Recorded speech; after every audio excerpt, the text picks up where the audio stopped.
Welcome back, everyone. Today we are going to define something pretty important in the field of complex analysis, and it is the Epsilon-Delta definition of a limit. So let f of z defined in a neighborhood of z0. It doesn't have to be defined at z0, but it has to be defined around in a neighborhood of z0. So we say that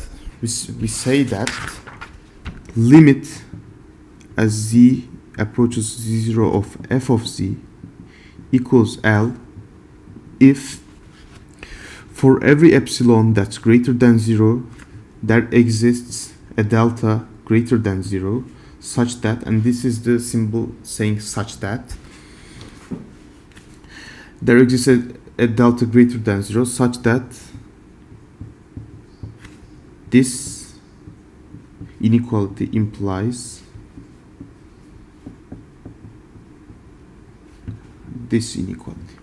So it basically says that for every epsilon greater than 0 satisfying this inequality, we can find a delta such that this inequality is satisfied.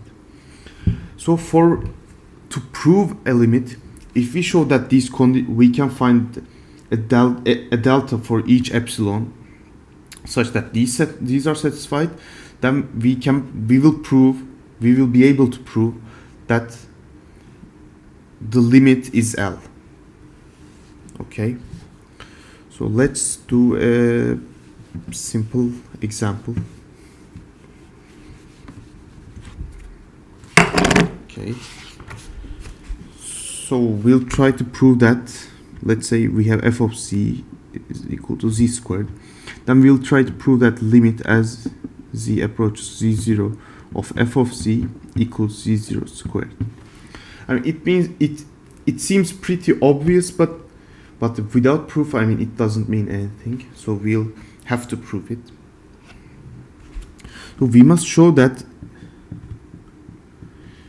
whenever this is true, then this must also be true for a chosen delta.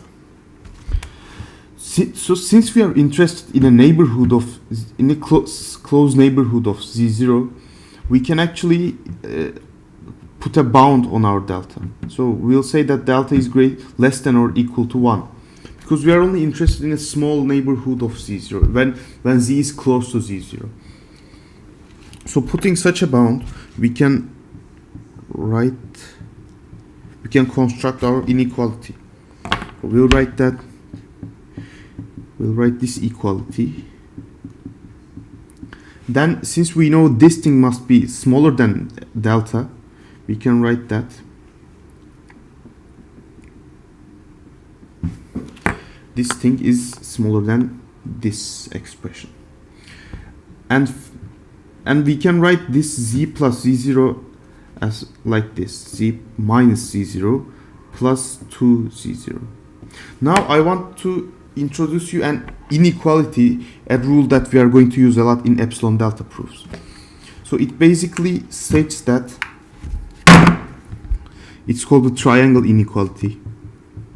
The absolute value of sum of z1 plus z2 must be less than or equal to the sum of absolute values of the numbers. So how can we use this in this case? Well, we can write this thing as z minus z0 plus 2z0. And this thing must be less than or equal to z minus z0 plus 2z0. Okay. Now we can continue with our proof. We can write that this is less than or equal to z minus z0 plus 2z0 to absolute value of z0. So since this thing is less than or equal to this thing, we can replace it and put the less than or equal to sign. So how can we go further? Well, we have said that we restrict delta to be less than or equal to 1. Then this absolute value of z minus z0 must be less than 1. Then we can write it as delta 1 plus 2 z0. So for every epsilon, if we choose delta such that delta is the smaller of 1 or epsilon over 1 plus 2 z0, then each time we will have these conditions satisfied.